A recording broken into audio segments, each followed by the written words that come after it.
আজ জামাত শিবিরের বিরুদ্ধে বাংলাদেশ জাতীয়তাবাদী ছাত্র দল বাংলাদেশের ইতিহাসে সর্বপ্রথম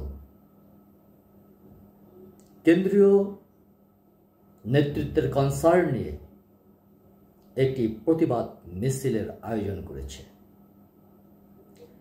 এই প্রজন্মের জাতীয়তাবাদী ছাত্র দলকে এই ধরনের একটি পদক্ষেপ গ্রহণ করবার জন্য চট্টগ্রাম বিশ্ববিদ্যালয়ের সাবেক ছাত্র নেতাদের পক্ষ থেকে তাদেরকে জানাই অভিনন্দন এবং শুভেচ্ছা।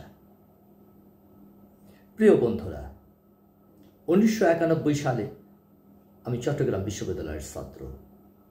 তার মাত্র কয়েক মাস আগে চাকসু নির্বাচন হয়।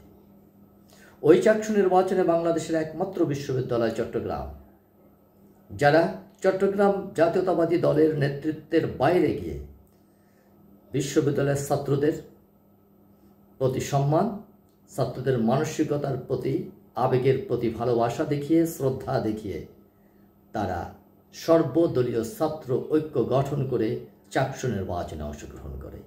বাংলাদেশের ইতিহাসে এটি ব্যতিক্রমধর্মী এবং বাংলাদেশের ইতিহাসে এটি একটি উজ্জ্বল দৃষ্টান্ত হয়ে থাকবে। ওই নির্বাচনের ফলাফল যখন ঘোষণা করা হয় তখন দেখা যায় সেই নির্বাচনে মাত্র 800 ভোট পেয়েছে জামাত শিবির, আর বিপুল ভোটের ব্যবধানে জয়ী হয়েছে সর্বদলীয় ছাত্র ঐক্য।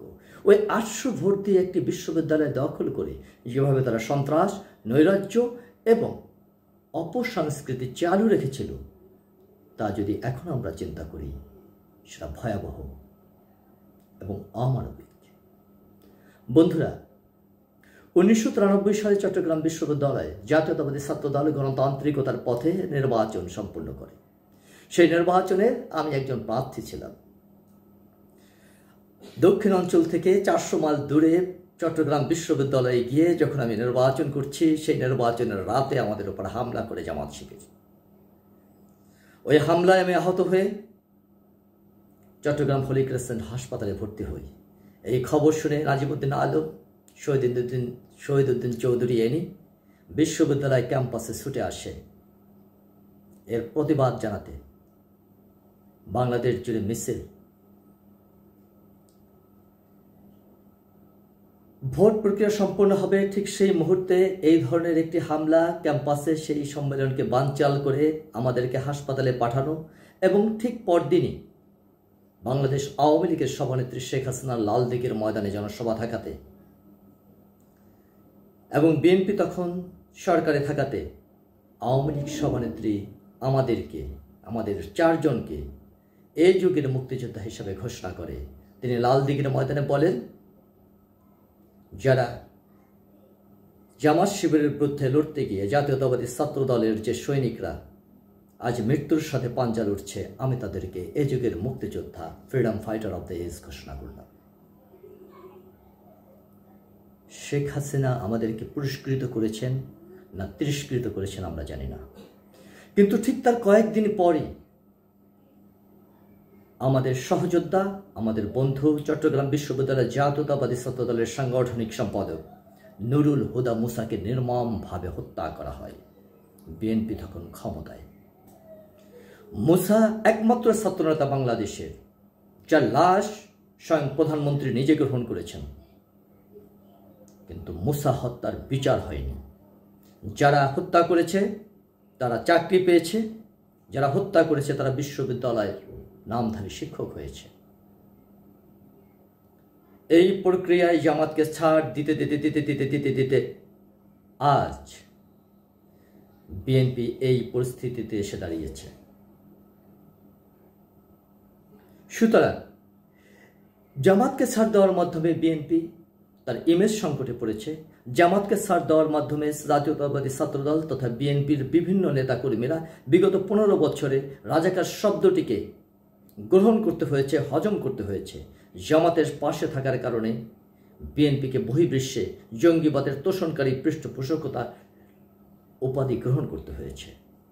একটি দলকে এতভাবে ছাড় দেওয়ার পরেও সেই দলটি যখন একটি বিরূপ এবং পরিবর্তিত পরিস্থিতিতে সেই স্বয়ং প্রভুকে হত্যা করবার জন্য, প্রভুকে দলিত মথিত করবার জন্য চক্রান্ত করে, সক্রিয় হয়, তখন সেটা অবশ্যই বেমানান এবং একটি মুনাফিকি চক্রান্ত বলে আমরা মনে করি।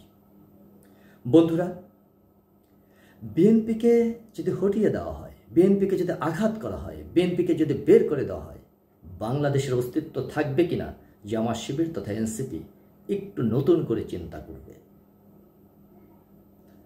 বাংলাদেশের স্বাধীনতা, সার্বভৌমত্ব তথা গণমানুষের চিন্তা, চেতনা, মৌলিকত্ব নিয়ে এখনো বিএনপি টিকে আছে সদর্পে। এই দলটিকেও যদি হটিয়ে দিতে চান, বিলুপ্ত করে দিতে চান, ধ্বংস করে দিতে চান, তাহলে এদেশের অস্তিত্ব বলতে আর কিছু থাকে না, থাকবেও না। আপনারা যে সংস্কৃতিতে, যে মাধ্যমে এদেশটাকে গঠন করতে চাচ্ছেন, সেটা এই আবহাওয়া এবং ভূখণ্ডেও সম্ভব হবে না। সুতরাং জাতীয়তাবাদী ছাত্র দলকে, জাতীয়তাবাদী দলকে আরও হিসাবি হতে হবে, আরও নিকেশি হতে হবে। যারা দল পরিচালনায় ব্যর্থ, যারা রাজনীতি পরিচালনায় ব্যর্থ, যারা চাঁদাবাজি, ধান্দাবাজি সহ বিভিন্ন ধরনের কর্মকাণ্ডের সাথে সংযুক্ত, সেই ধরনের নেতাদেরকে, সেই ধরনের কর্মীদেরকে অপসারণ করা হবে আপনাদের প্রধান কর্তব্য। দ্বিতীয়ত, এখন দেশের নেতৃত্ব তৈরির একটি হিড়িক চলছে, বিভিন্ন জায়গাতে কমিটি, বিভিন্ন জায়গায় পদ পদবি, বিভিন্ন বাণিজ্য। এই দীর্ঘ 10 মাসের আমল নামা এবং যারা নেতৃত্ব নিচ্ছেন তারা একটু চিন্তা করে দেখবেন, যদি এই নেতৃত্ব গ্রহণ করেন এবং কোনো কারণে দেশের সামরিক শাসন আসে, তারা কি ঘরে থাকতে পারবেন? তারা কি রাজনীতি করতে পারবেন? তারা কি মানুষের কাছে যেতে পারবেন? তারা কি দলের বার্তা বহন করতে পারবেন? যদি না পারেন, প্লিজ অনুরোধ করছি, ওই পদ গ্রহণ না করে অন্ততপক্ষে ব্যাক সাইডে থাকেন। দলকে কলঙ্কিত করেছেন অনেকভাবে, আর দলকে কলুষিত না করেন।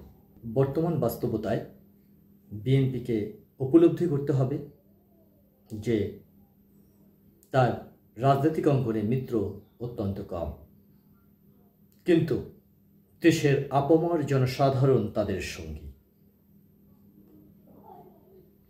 আমরা যাদেরকে স্বৈরাচারের দোসর বলছি, সেই লোকগুলো এখন সন্তর্পণে যাচ্ছে বিএনপিকে আগলে রাখতে, বিএনপিকে ধরে রাখতে। কারণ তারা মনে রেখেছে 5 আগস্ট পরবর্তী সময় বিএনপির ভূমিকা কী ছিল, তারা কিভাবে দেশে একটি গৃহযুদ্ধের অবস্থা থেকে মানুষকে দায়মুক্তি দিয়েছিল। তারেক রহমান যেভাবে শান্ত থাকতে বলেছিলেন, খালেদা জিয়া যেভাবে দেশকে শান্তিপূর্ণ অবস্থানে মানুষকে থাকতে বলেছিলেন, সেই ধারাবাহিকতা সকলে মনে রেখেছে। কিন্তু একটি চক্র চেয়েছিল ওই দিন নৈরাজ্য করে, অপঘাত করে সমস্ত দায় বিএনপির উপর চাপিয়ে দিতে, সেটা ব্যর্থ হয়েছে। সুতরাং তাদের কৌশলগুলো যাতে আরও ব্যর্থ হয়, সেজন্য বিএনপির প্রতিটি নেতাকর্মীকে ঠান্ডা মাথায় এগোতে হবে। জামাত তার দর্শন নিয়ে চলুক, বিএনপি তার দর্শনে এগোক।